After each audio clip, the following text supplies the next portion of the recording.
ভারতে গোহত্যা ঠেকাতে গিয়ে এবার মুসলিম পরিচয় নিয়ে মন্তব্য করে বিতর্কে জড়িয়েছেন এক পুলিশ কর্মকর্তা। উত্তরপ্রদেশের রামপুরের এক এসপি বলেছেন, একজন প্রকৃত মুসলিম কখনো গোহত্যা করতে পারেন না। তার এমন মন্তব্য সামনে আসতেই শুরু হয় সমালোচনা। বিতর্ক বাড়ার পর নিজের অবস্থান জানিয়ে ব্যাখ্যাও দিয়েছেন তিনি। বিস্তারিত জানাচ্ছেন মেহেদী Hasan.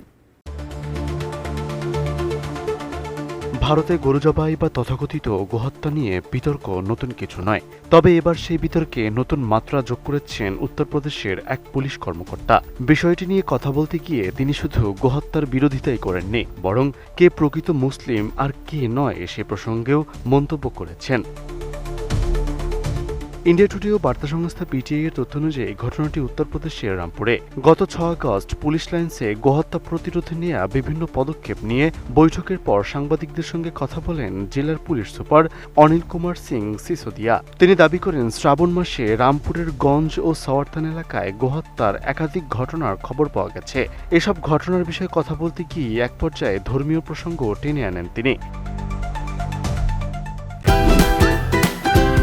Optical brighter photo catalyst active granule সমৃদ্ধ বসুন্ধরা পাওয়ার ওয়াশ, ঝলমলে কাপড়ে ফুরফুরে মন। সিসোদিয়ার দাবি, ইসলাম অনুযায়ী এমন কোনো পশু জবাই করা উচিত নয় যার কারণে অন্য কোনো সম্প্রদায়ের ধর্মীয় অনুভূতিতে আঘাত লাগে। এরপর তিনি বলেন, একজন প্রকৃত মুসলিম কখনো এমন কাজে জড়াতে পারেন না। তবে সবচেয়ে বেশি বিতর্ক তৈরি হয় তার পরের বক্তব্য নিয়ে। টাইমস অব ইন্ডিয়ার প্রতিবেদনে বলা হয়েছে, ঘটনার ভিডিওতে সিসোদিয়াকে বলতে শোনা গেছে, যারা এমন কাজ করে তারা হয় মুসলিম নয়, নয়তো হারামি। একই সঙ্গে তিনি বলেন, এ ধরনের বক্তব্যের বিরুদ্ধে আইনি ব্যবস্থা নেওয়া তার দায়িত্ব। ভিডিওটি ছড়িয়ে পড়ার পর রাজনৈতিক ও ধর্মীয় মহল থেকে সমালোচনা শুরু হয়েছে। পূর্ণিয়ার সংসদ সদস্য পাপ্পু যাদব তার বক্তব্যের নিন্দা জানান। শিয়া ধর্মীয় নেতা মাওলানা সাইফ আব্বাস নাকভিও বলেন, সরকারি দায়িত্বে থাকা একজন জ্যেষ্ঠ কর্মকর্তার কোনো বৈষম্য ছাড়াই দায়িত্ব পালন করা উচিত। একই সংবাদ সম্মেলনে গোহত্যা ঠেকাতে আরও কিছু প্রশাসনিক পদক্ষেপের কথাও জানান সিসোদিয়া। তিনি বলেন, রামপুরের বিভিন্ন মসজিদের মুতাওয়াল্লি ও ধর্মীয় নেতাদের সঙ্গে বৈঠক করে এ ধরনের ঘটনা ঠেকাতে সহযোগিতা চাওয়া হবে। পিটিআইয়ের তথ্য অনুযায়ী গত 10 বছরে গোহত্যা সংক্রান্ত মামলায় অভিযুক্তদের তথ্য নতুন করে যাচাইয়ের নির্দেশ দিয়েছেন তিনি।